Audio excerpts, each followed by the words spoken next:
Hello and welcome to Law Stories. I am Linda Thompson. And I'm Megan Talbot. And today we are here with Elin Jones. I'm the local assembly member in Ceredigion. So I think we'll start with sort of a brief introduction because we do have listeners abroad on what the National Assembly sort of is and what its role is and what are your roles within it.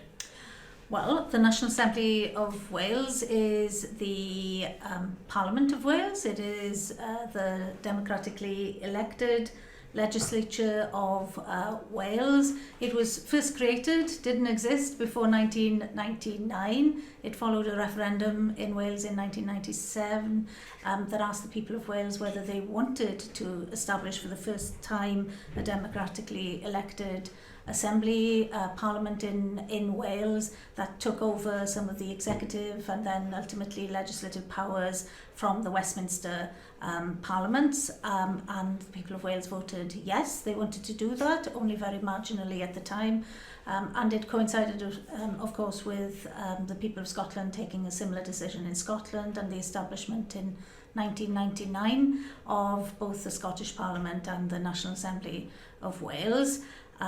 As it happens, I was the first person elected from Ceredigion to represent Ceredigion and the town of Aberystwyth in the National Assembly in 1999, and I've been elected in 5 consecutive elections since then, including May of this year.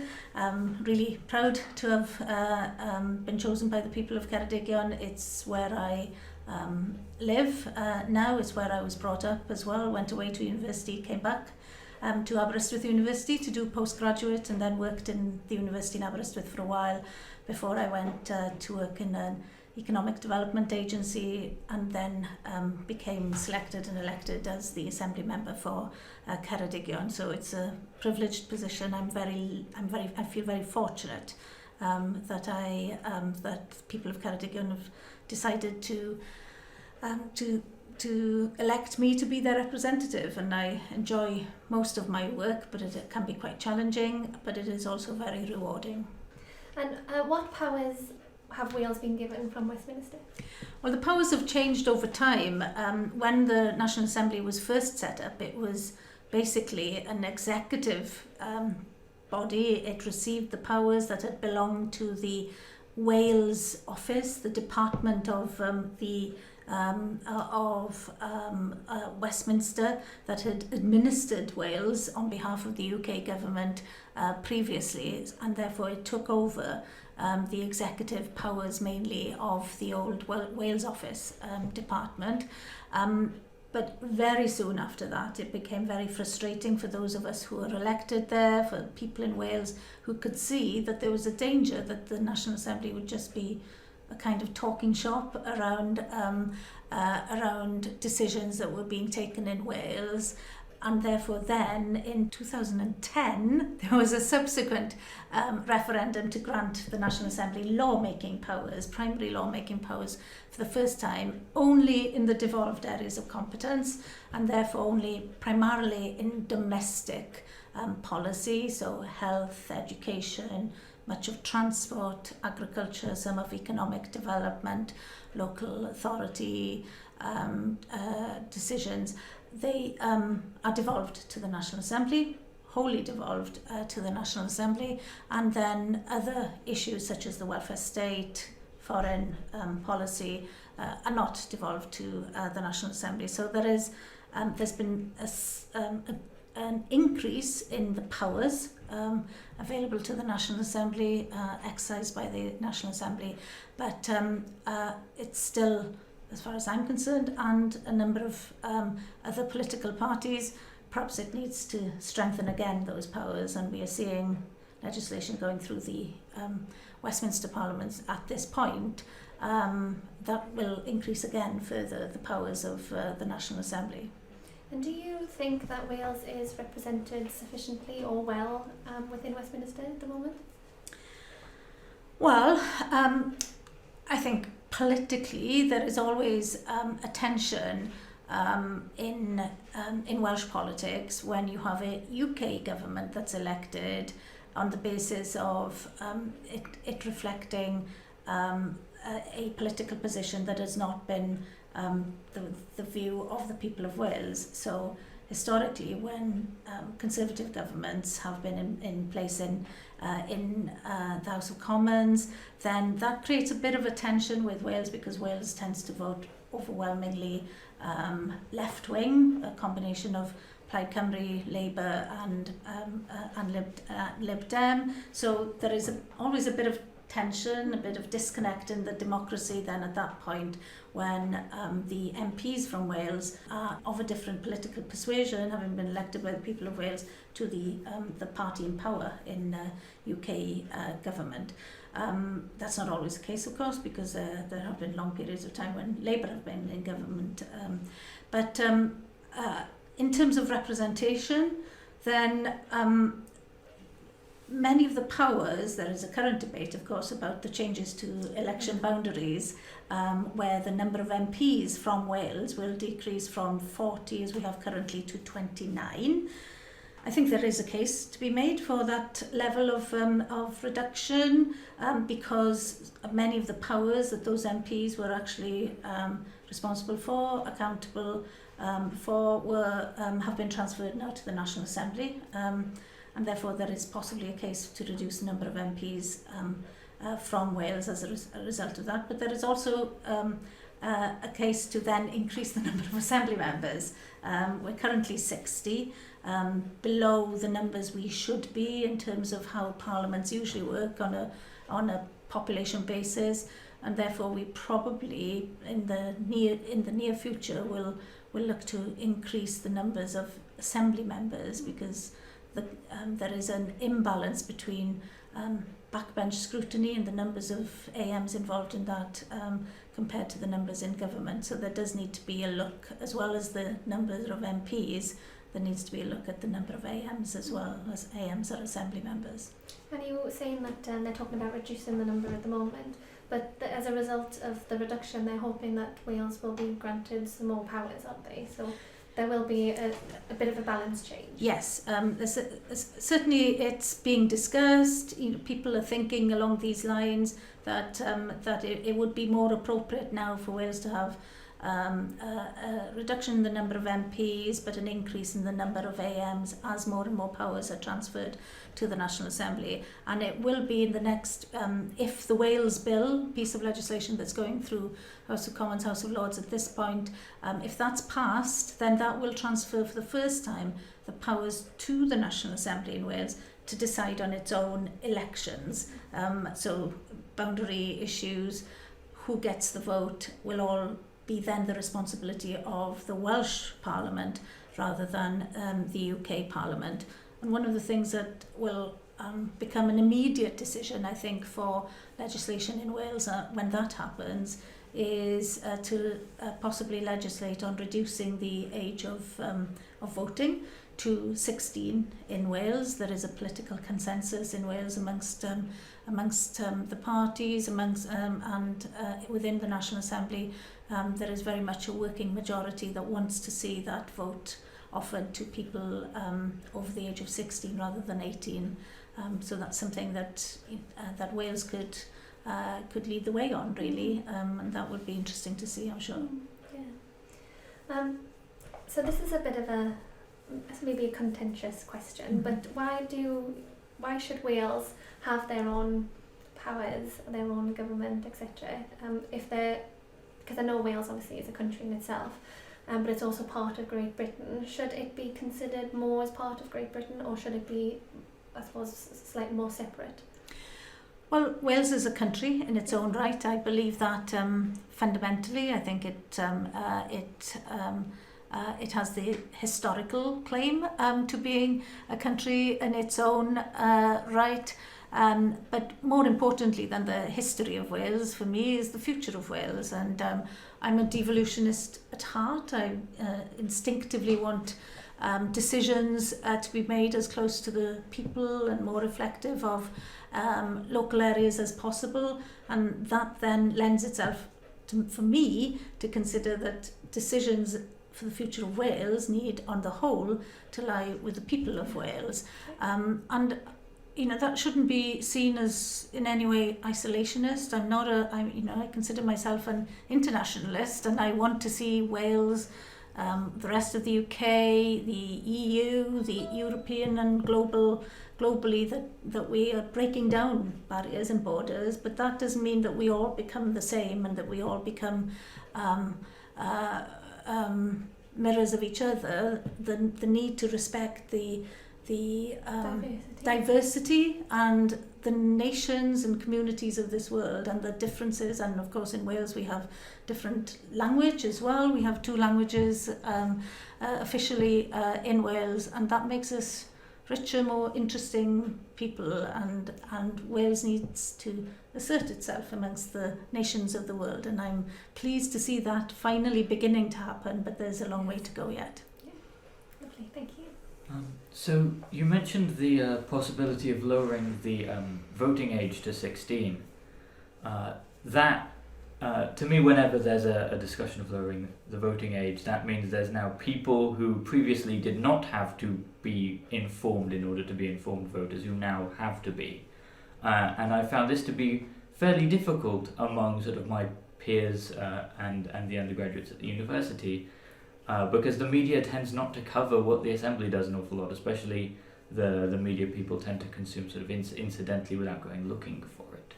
So I was wondering if there's anything that you think anywhere people can go to get more information about the Assembly, or if there are any media outlets which tend to cover it perhaps better than others.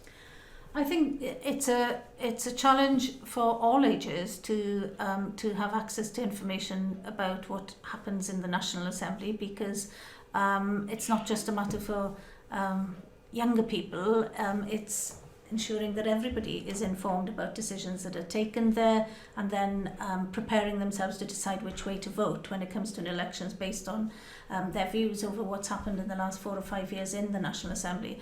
It's an age-old problem for Wales generally, but for politics in Wales especially, that the UK print media and the UK media generally take little notice of Welsh politics and tend to focus on UK House of Commons politics, possibly spend much more time, even the public broadcasting in the UK tends to spend far more time broadcasting about the US election happening at this point rather than it did in May when the Welsh or Scottish elections were happening. In fact, I remember watching Newsnight during the Assembly election in May and noticing that they had a permanent journalist in the US reporting almost nightly from the US on their elections 6 months in advance of the election, and they almost gave no coverage at all to both Welsh and Scottish elections happening within the UK. So trying to break down the barrier that exists between the democracy and the ability of people to know what's being done in their own name within that democracy when it's not covered by a media is problematic in Wales. There are, of course, there's a national newspaper, the Western Mail. There are news bulletins that cover politics on the mainstream channels, but on BBC and ITV and in Welsh on S4C, they do happen. But I think the major opportunity for politics in Wales is new media and internet and direct broadcasting, and also social media as well. That's an opportunity. It's possibly an even better opportunity to engage with younger people than it is with older people, although it's become a bit of a stereotype that older people don't use Facebook and Twitter, but my experience now is that older people, pensioners, are just as into Facebook and Twitter as anybody younger is, possibly even more so by now. So I think there are opportunities there, but because the traditional media have not been in any way good at taking up the fact that the UK and UK politics is very different to what it was 20 years ago, and is now much more mixed up, much more devolved, and belonging to its 4 constituent nations, and some people just haven't caught up with that yet. Is there a certain area that you think Wales should be promoting more? So of course I know how interested you were in agriculture and climate change because of my own research. Mm-hmm. So are there any other, or including that one, any topics of that nature that you think Wales specifically should be focusing on? Well, there are obvious, in terms of our economy, but also the story of Wales, there are obvious areas of interest for Wales. You know, and one of them in particular has been energy and energy contribution to climate change, and how energy should be produced in the 21st century to relate to the 21st century's requirements and needs. Wales historically has powered much of the world through coal production. In the birthplace of the Industrial Revolution was Wales to a large extent with the iron and coal industries. They belong to the 19th, 20th centuries. Wales now is so well resourced by renewable energy resources, and the fact that we are not at the cutting edge of that scientifically and also in terms of the production itself frustrates me, because we have so much of the natural resource that will be required by communities and countries in the 21st century, and we're not exploiting it to our own benefit. Where it is being exploited, again, too much of the wealth of that exploitation is taken out of Wales. Most of the companies that now run wind farms that have been erected in Wales, for example, are companies that are owned from outside of Wales, and we need to ensure, as a poor country, comparatively Wales is a poor country in the EU and in the UK, that more of the wealth that's generated from our own resource is actually kept and reinvested here in Wales. So that's something I think that Wales could build on, has the resources to do so, but we need to focus on it better politically than we have been doing over the last 10-15 years. So one of the things I wanted to get an insight into from this interview is, what does the life of an assembly member look like? What does your week tend to look like in terms of what you're doing from day to day? Well, I represent Ceredigion in the constituency in the National Assembly, so that's an area geographically quite large, a rural area, so it's from the Aberystwyth travel to work area south 30 miles to Cardigan, then to Lampeter, another university town in this constituency. I live in this constituency, but it is a 2.5 hour drive to Cardiff, so I have to go and do my work as an assembly member in the assembly, voting and legislating, chairing as I do now, and live in Cardiff for that purpose. So my week tends to be that I go down at some point on a Monday to Cardiff. I then do my work in the assembly for the rest of the week until a Thursday afternoon, evening.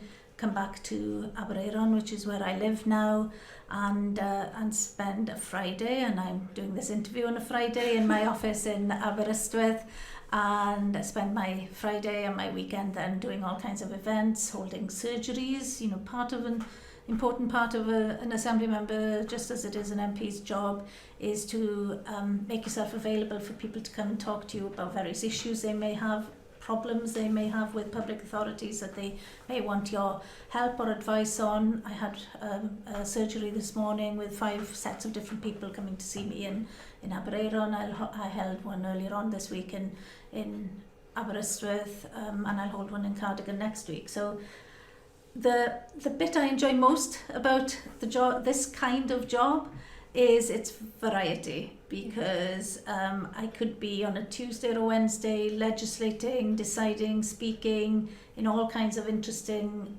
political debates. Sometimes they can be very tedious debates as well, mind you. And then I meet all kinds of different people. Some of them bring you right back down to earth, because the problems they have are so fundamental to their ability to continue to live and work in an area. And it's the variety of the work that makes it a job that is worth doing and is and I want Ceredigion to be well represented in the National Assembly so that rural areas are not forgotten about. It's always a challenge to make sure that resources come to rural areas from governments, whether it's Welsh or UK government. And you have to shout louder than any of the other members to get anything, I can tell you. Surgeries particularly interest me because people tend to forget that there are other ways of engaging with our democracy other than voting once every few years. So I was wondering if you could talk a little bit more about those. What sort of problems do people tend to approach you with, etc.? It always slightly annoys me when I go around canvassing, knocking doors during an election time, because that's what politicians do, and then people will say to me, some people will say, oh, I only ever see you during an election. I don't know whether they expect me to knock on their door every week so that they see me every week, but what annoys me about that is, yes, maybe I only knock their door once every 4 years, but whoever you've elected are always available, or should make themselves available to their constituents by making sure that they have surgeries, for example. Their office is has an open door policy, that they're available to have telephone conversations, or as is now, email. People contact me by Twitter and Facebook, even direct message me if I've befriended them. So it's all kinds of different ways that people contact me by now. And an assembly member needs to be available for people so that if they need you, that you will be there to go through with them what their particular issue is. And that's why surgeries, it's a strange name because people think you're a doctor, but I'm not. I don't know why the term is used, but surgeries are there for politicians, elected members, to allow themselves to be available for people to come and talk to them about their problems. It's a really important part of the role, and any politician that doesn't do it, doesn't hold these surgeries, then lets their constituents down. You, I believe, are the current presiding officer of the Welsh Assembly, and one of the questions I was asked over Facebook is sort of what are the duties of that position, and how do you balance those with the additional duties of being an Assembly member? Well, I've been an Assembly member, this is my 5th term in the Assembly, and it's changed, as I've said earlier. The dynamic, the workload has changed over the last 16 years. In the 3rd Assembly, I was in government. I was a government minister in a Plaid Cymru Labour coalition in Wales, and I was the agriculture minister at the time. And now in the 5th Assembly, I've been elected by my fellow Assembly members as presiding officer. The term used in the House of Commons is the Speaker, so I chair the sessions when the National Assembly meets in its plenary form in its entirety on a Tuesday and a Wednesday. I keep control, I call speakers, I tell people off if they're not behaving, and there are some of those around as well. And it's a different role, and it's one that I wanted to do because I think I've got a contribution and something I want to make of the role. I want to build the status of the National Assembly. I want it to finally become known as a parliament rather than an assembly, and we're discussing that at this point, and to increase its powers and influence and respect in Wales even further. It is a different role in that now I don't get to sit on committees or not sit on subject committees in the Assembly. I sat on the Health Committee, for example, in the last Assembly, which was very interesting, very relevant to my constituency as well. So I do my work representing Ceredigion in a different way to the way I did it previously. I do more directly with ministers in trying to get decisions that benefit Ceredigion. And also it means that it doesn't actually mean that I have to spend more time away from Ceredigion. I'm very keen not to do that, and it hasn't worked out that way, but it is a different role, and sometimes it's good to do something different. So before we end, there was one statement in the media which was a particular prompt for me to be interested in this interview, which was a statement made, I believe, by a Tory AM who said that were the referendum held today, that people may not vote for devolution, and this was followed by a number of other pieces saying that people didn't have a lot of confidence in the Welsh Assembly, and I was wondering what your thoughts on that were. Well, I don't agree with him. He was the leader of the Welsh Conservatives, and really he should look at the evidence rather than his own prejudices, because quite clearly all the polling suggests that support for devolution is at its highest. There is no rollback on that at all. People have different views as to how far the road of devolution should go. I personally, as a member of Plaid Cymru, would want at some point the people of Wales to decide on whether it wants to become a fully independent country. There are many others who don't support that view, but who consider that Wales should have more powers and the National Assembly should have more powers rather than the powers staying in Westminster. But I don't think that there is an appetite for change or for reversal in Wales.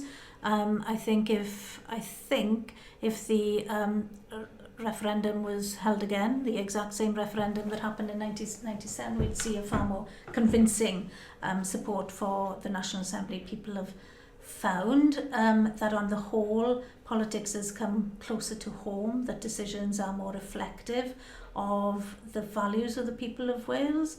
You know, take the NHS, for example. The NHS was born in Wales. Its founder was a Welsh politician, an Erin Bevan, and the NHS in England under the UK government is being undermined and fragmented to such an extent that the market economy is now being introduced into the way the NHS is run in England, and that philosophy then is being rejected in Wales, and we are seeking to retain an NHS that is wholly within the public sector and public service.